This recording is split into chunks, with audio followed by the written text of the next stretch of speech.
بسم اللہ الرحمن الرحیم۔ الصلاۃ والسلام علیک یا رسول اللہ۔ حضور نبی کریم علیہ الصلاۃ والسلام کے مبارک بالوں موئے مبارک کی بہت شان اور بہت فضائل ہیں۔ علماء اور محدثین نے کثیر اس پر روایات نقل کی ہیں حضور علیہ الصلاۃ والسلام کے مبارک بالوں کی برکات کے اوپر۔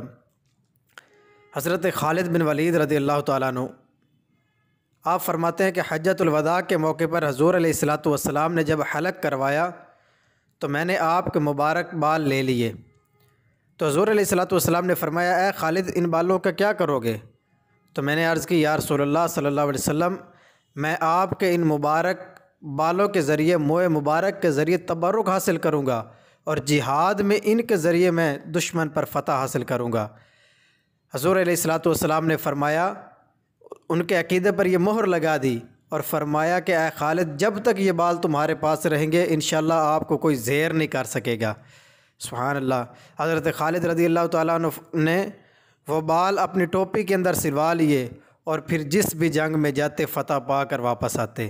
سبحان اللہ۔ حضرت امام احمد بن حنبل رحمۃ اللہ علیہ آپ کے پاس حضور علیہ الصلاۃ والسلام کا ایک مبارک بال تھا، تو آپ اس کے ذریعے شفا بھی حاصل کرتے تھے، پانی کے اندر اس کو ڈال کر وہ پانی بطور تبرک بھی پیتے تھے اور شفا حاصل کرتے تھے۔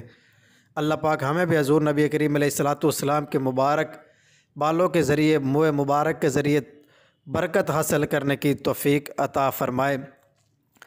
اور آپ زیارت بھی کر رہے ہیں موئے مبارک کی، سبحان اللہ۔ چمدے طیبہ میں